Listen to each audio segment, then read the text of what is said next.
மாண்புமிகு உறுப்பினர் திரு எடப்பாடி கே பழனிசாமி அவர்கள். மாண்புமிகு பேரவைத் தலைவர் அவர்களே, பொன்மனச்செம்மல் புரட்சித் தலைவர் எம்ஜிஆர் அவர்களையும் இதயம் புரட்சித் தலைவி அம்மா அவர்களையும் வணங்கி நடைபெற்று முடிந்த சட்டமன்ற பொதுத் தேர்தலில் எடப்பாடி சட்டமன்ற தொகுதியில் போட்டியிட்ட எனக்கு தமிழகத்திலேயே அதிக வாக்கு வித்தியாசத்திலேயே வெற்றி பெற செய்த எடப்பாடி தொகுதி வாக்காளர் பெருமக்களுக்கு எனது நெஞ்ச நிறைந்த நன்றியினை அவர்கள் பாதங்களிலே சமர்ப்பித்து, மாண்புமிகு பேரவைத் தலைவர் அவர்களே,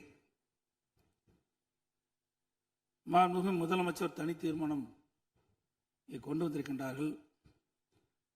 அதிலே அனைத்து இந்திய அண்ணா திராவிட முன்னேற்ற கழகத்தின் சார்பாக என்னுடைய கருத்துக்களை கூற விரும்புகின்றேன். கர்நாடக அரசு மேகதாதுவின் கோரிக்கை அணை கட்டுவது தொடர்பாக பல்வேறு காலகட்டங்களிலே அதை தடுத்து நிறுத்துவதற்கு அனைத்து இந்திய அண்ணா திராவிட முன்னேற்ற கழக அரசு பல்வேறு நடவடிக்கை எடுக்கப்பட்டது. கர்நாடக அரசு மேகதாது என்னும் இடத்தில் தன்னிச்சையாக காவிரி ஆற்றின் கோரிக்கையை அணை கட்ட முயற்சித்து தடுத்து நிறுத்தம் போட்டு மாண்புமிகு அம்மா அவர்கள் தமிழகத்துடைய முதலமைச்சராக இருந்த காலகட்டத்தில் 5/12/2014 அன்று தமிழ்நாடு சட்டப்பேரவையில் தீர்மானம் கொண்டாந்து நிறைவேற்றப்பட்டு மாண்பு உறுப்பினர்கள் அந்த விவாதத்திலே கலந்து கொண்டு பல்வேறு கருத்துக்களை அப்பொழுது தெரிவித்துக்கின்றார்கள். அப்பொழுது கொண்டு வந்த தீர்மானத்தின் அடிப்படையில் மாண்புமிகு பாரத பிரதமர் அவர்களுக்கு மாண்புமிகு அம்மா அவர்கள் அனுப்பிய கடிதத்தை அன்றைய தினம் இருந்த தமிழ்நாடு சேர்ந்த நாடாளுமன்ற உறுப்பினர்கள், புதுச்சேரியை சேர்ந்த நாடாளுமன்ற உறுப்பினர்கள் சுமார் 55 பேர் மாண்புமிகு பாரத பிரதமர் அவர்களை 28/3/2015 அன்று சந்தித்து இந்த கடிதத்தை கொடுத்து இதன் அடிப்படையில் நடவடிக்கை எடுக்க வேண்டும் என்று தெரிவித்தார்கள். அப்போது சம்பந்தப்பட்ட துறையிடம் தற்போதைய நிலை குறித்த அனைத்து விவரங்களையும் சேகரிக்க ஏற்கனவே அறிவுறுத்தியுள்ளதாகவும் இது குறித்து பரிசீலிப்பதாகவும் அன்றைய தினம் மாண்பு பாரத பிரதமர் நாடாளுமன்றத்திலே உறுதியளித்தார்கள். மேலும்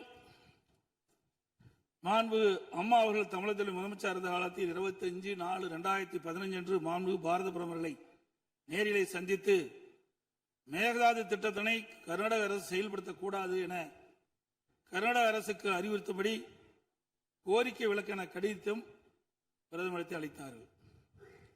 மாண்புமிகு அம்மா அவர்கள் முதலமைச்சர் இருந்த காலத்தில் மாண்புமிகு பாரத பிரதமரிடம் 7/8/2015 மற்றும் 14/6/2016 ஆகிய நாட்களில் நேரில் சந்தித்து மேகதாது திட்டத்தினை கர்நாடக அரசு செயல்படுத்த அனுமதிக்க கூடாது என்று வலியுறுத்தினார்கள். மாண்புமிகு புரட்சித் தலைவி அம்மா அவர்கள் மேகதாது அணை உட்பட காவிரி ஆற்றின் குறுக்கே கர்நாடக அரசு காவிரி நடுவர் மன்ற இறுதி ஆணையை மீறும் வகையிலும் தமிழ்நாடு அரசின் இசைவு பெறாமலும் எந்த ஒரு திட்டத்தையும் செயல்படுத்த உத்தேசிக்குமானால் தமிழ்நாட்டின் உரிமையை நிலைநாட்ட சட்டப்பூர்வமான அனைத்து நடவடிக்கைகளும் தமிழ்நாடு அரசு மேற்கொள்ளும் என 18/8/2016 அன்று இம்மாமன்றத்தில் 110 விதியின் கீழ் உறுதிபட தெரிவித்தார்கள். இதற்கிடையில் மாநில அரசுகள் தாக்கல் செய்த சிவில் வழக்குகள் விசாரணைக்கு உகந்ததா என்பது பற்றி உச்சநீதிமன்றத்தில் சம்பந்தப்பட்ட மாநிலங்கள் மத்திய அரசுடன் வாதிட்டன. 9/12/2016 அன்று உச்சநீதிமன்றம் அளித்த ஆணையில் இம்மனுக்கள் உச்சநீதிமன்றத்தின் விசாரணைக்கு உகந்தவை என தீர்ப்பளித்து அதன் பின்னர் ஜூலை 2017 முதல் செப்டம்பர் 2017 வரை இறுதிக்கட்ட வாதங்கள் உச்சநீதிமன்றத்தில் நடைபெற்றன. இதில் கர்நாடக அரசு 9 நாட்களும், கேரள அரசு 2 நாட்களும், தமிழ்நாடு அரசு 13 நாட்களும், புதுச்சேரி மற்றும் மத்திய அரசு தலா 1 நாட்களும் தங்கள் வாதங்களில் நீதிமன்றத்தில் எடுத்து வைத்தன. அனைத்து தரப்பு வாதங்களையும் கேட்டிருந்த உச்சநீதிமன்றம் 16/2/2018 அன்று தனது தீர்ப்பினை வழங்கியது. இத்தீர்ப்பின் முக்கிய அம்சங்கள் பின்வருமாறு: பன்மாநில நதிகள் தேசிய சொத்து, எந்த ஒரு மாநிலம் தனி உரிமை கோர இயலாது என்று நவம்பர் 1991 ஆண்டிய உச்சநீதிமன்றத்தின் கருத்து இத்தீர்ப்பில் மீண்டும் உறுதி செய்யப்பட்டுள்ளது. 1892 மற்றும் 1924 ஆண்டிய ஒப்பந்தங்கள் செல்லத்தக்கதல்ல என்ற கர்நாடகின் வாதம் ஏற்றுக்கொள்ளப்படவில்லை. கர்நாடக அரசு தமிழ்நாட்டின் பாசன பரப்பான 24.708 லட்சம் ஏக்கர் என்பதை 21 லட்சம் ஏக்கர் என குறைக்க வேண்டும் என நடுவர் மன்றத்தின் முன் வாதிட்டது.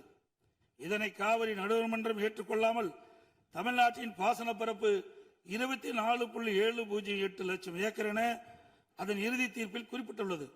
இதனை உச்சநீதிமன்றம் ஏற்றுக்கொண்டுள்ளது.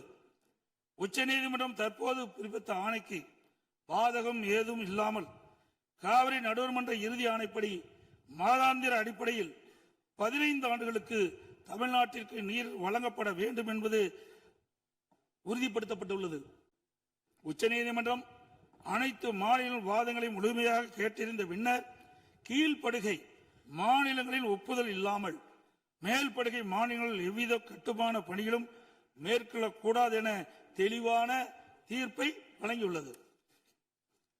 மேகதாது திட்டத்தை செயல்படுத்தக்கூடாது என்ற நமது நிலைப்பாட்டை உச்சநீதிமன்ற தீர்ப்புக்கு முன்னரும் பின்னரும் 25/2/2017, 27/2/2017, 4/9/2018, 8/10/2018 மற்றும் 2/11/2018 ஆகிய நாட்களில் நான் முதலமைச்சர் இருந்த காலத்தில் மாண்பு பிரதமர் அவர்களுக்கு கடிதங்கள் மூலமாகவும் நேரடியாகவும் சந்தித்து அணை கட்டுவதற்கான அனுமதியை மத்திய அரசு வழங்கக்கூடாது என்று தொடர்ந்து வலியுறுத்தி கேட்டுக் கொள்ளப்பட்டது.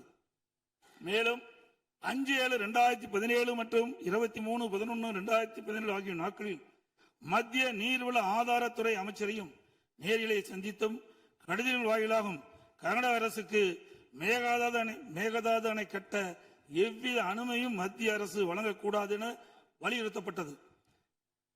ஏற்கனவே உச்சநீதிமன்றம் பெங்களூரு நகரின் குடிநீர் தேவை உட்பட பிற பயன்பாட்டுக்காக 14.75 டிஎம்சி அடி நீரை கர்நாடக அரசுக்கு கூடுதலாக அளித்து உத்தரவிட்டுள்ளது. இந்நிலையில் மீண்டும் பெங்களூரின் குடிநீர் தேவைக்கென 67 டிஎம்சி அடி நீர் கொள்ளளவு கொண்ட மேகதாது அணையை கட்ட கர்நாடக அரசு முயற்சிப்பது தமிழ்நாட்டை பாலைவனமாக்கும் உள்நோக்கம் கொண்ட ஒரு செயலாகும். எனவே இவ்வணை கட்டப்பட்டால் தமிழ்நாடு மக்களின் வாழ்வாதாரமும் உரிமையும் கடுமையாக பாதிக்கப்படும். மேலும் நீர் பற்றாக்குறை ஏற்படும் ஆண்டுகளில் கடந்த காலங்களைப் போலவே காவிரி நீரை முழுமையாக தனது உபயோகத்திற்காக கர்நாடக பயன்படுத்தும் நிலை உருவாகும்.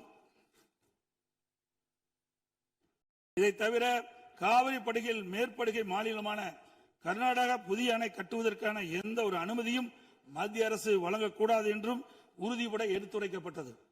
மேலும் உச்சநீதிமன்ற ஆணைக்கு எதிராக கர்நாடக அரசின் மேகதாது திட்டத்திற்கான விரிவான திட்ட அறிக்கைக்கு அனுமதி வழங்கிய மத்திய நீர்வள குழுமத்தின் தலைவர், கர்நாடக நீர்வளத்துறை அமைச்சர் மற்றும் கர்நாடக உயர் அதிகாரிகள் மீது நீதிமன்ற அமைப்பது வழக்கு கண்டெம்ட் ஆஃப் கோர்ட் எனது உத்தரவின் பேரில் 5/12/2012 உச்சநீதிமன்றத்தில் தாக்கல் செய்யப்பட்டது.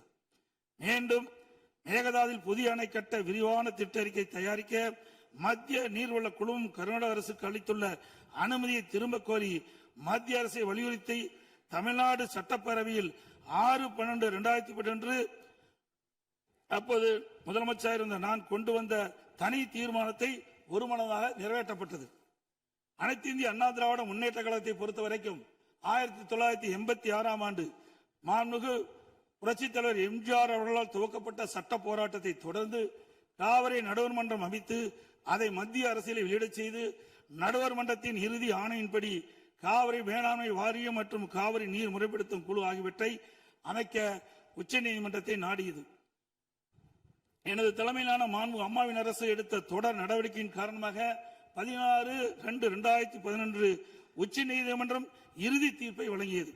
தொடர்ந்து 1/6/18 காவிரி மேலாண்மை ஆணையம் மற்றும் காவிரி நீர் முறைப்படுத்தும் குழு செயலாக்கத்தை மத்திய அரசு அறிவித்து அதனை மத்திய அரசியலும் வெளியிடப்பட்டது. இந்த ஆணையத்தின் பணிகளும் குழுவின் பணிகளும் முறையாக கீழ்கண்டவாறு வரையறுக்கப்பட்டுள்ளன. 1.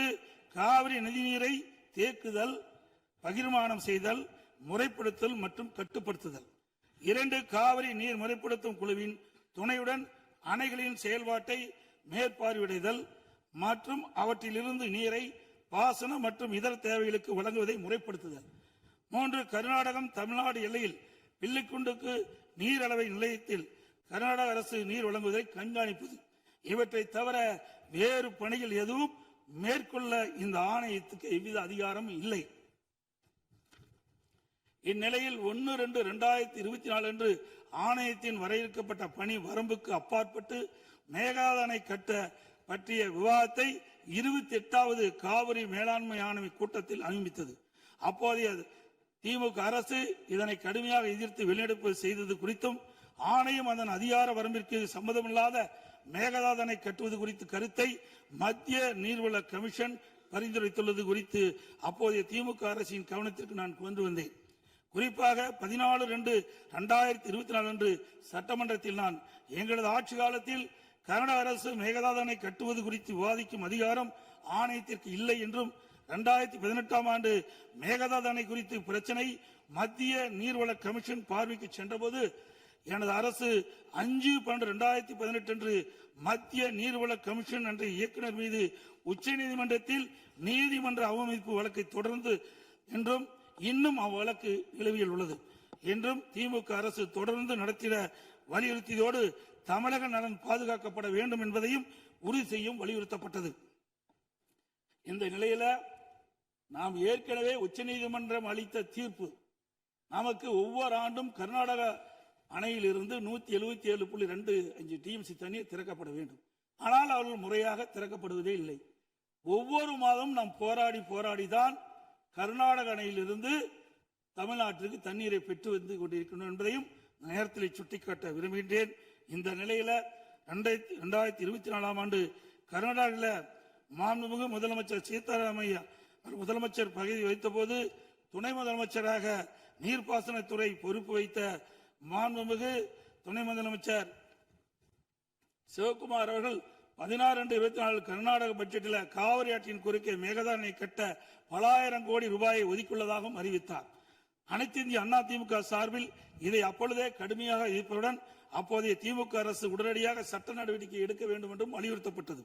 இந்நிலையில் கர்நாடக அரசு மேகதாது அணை கட்ட தயாரித்து அனுப்பிய திட்ட அறிக்கையில் உள்ள குளறுபடிகளை சுட்டிக்காட்டி மத்திய அரசு திருப்பி அனுப்பிய நிலையில் மத்திய அரசு குறிப்பிட்டுள்ள குறைகளை நிவர்த்தி செய்து 12/6/2026 அன்று கர்நாடக முதலமைச்சர் அவர்கள் சுற்றுச்சூழல் அனுமதியை பெற மாண்புமிகு பாரத பிரதமரிடம் மீண்டும் நேரில் ஒரு அறிக்கையை வழங்கியுள்ளதாக செய்தியில் வெளியாகியுள்ளன. இரு மாநிலங்களுக்கிடையே உள்ள நல்லுறவை சீர்குலைக்கும் விதமாக தற்போதைய கர்நாடக அரசு மேகதாதுவில் காவிரியின் குறுக்கே அணை கட்ட முழு மூச்சில் முயற்சிப்பது கண்டிக்கத்தக்கது. நீண்ட நெடுங்கால சட்ட போராட்டத்திற்கு பின்னர் நிலைநிறுத்தப்பட்ட தமிழ்நாட்டு மக்களின் அடிப்படை உரிமைகளையும் டெல்டா விவசாயிகளின் வாழ்வாதாரத்தையும் 20 மாவட்டத்துக்கு மேலாக குடிநீர் ஆதாரமாக விளங்கும் காவிரி ஆற்றில் நமக்குள்ள உரிமையை பேணி காக்க வேண்டியது நாம் எல்லோரின் கடமையாகும். கர்நாடக அரசு காவிரி நடுவர்மன்றம் 5/2/2007 அன்று அளித்த இறுதி தீர்ப்பை மதிக்காமலும் 16/2/2018 அன்று உச்சநீதிமன்றம் அளித்த இறுதி தீர்ப்பை மதிக்காமலும் தன்னிச்சையாக மேகதாதுவில் அணை கட்ட நிதி ஒதுக்கீடு செய்ததும் திருத்திய தொழில்நுட்ப திட்ட அறிக்கை மீண்டும் இம்மாதம் மத்திய அரசிடம் சமர்ப்பது கண்டிக்கத்தக்கது அனைத்து இந்திய என்பதை இந்த நேரத்தில் தெரிவித்து அனைத்து இந்திய அண்ணா திராவிட முன்னேற்ற கழகத்தின் சார்பாக மாண்பு முதலமைச்சர் அவர்கள் கொண்டு வந்த அரசின் தனி தீர்மானத்தை ஒருமனாக ஆதரிக்கின்றோம். மாண்புமிகு எதிர்க்கட்சி தலைவர் அவர்கள்.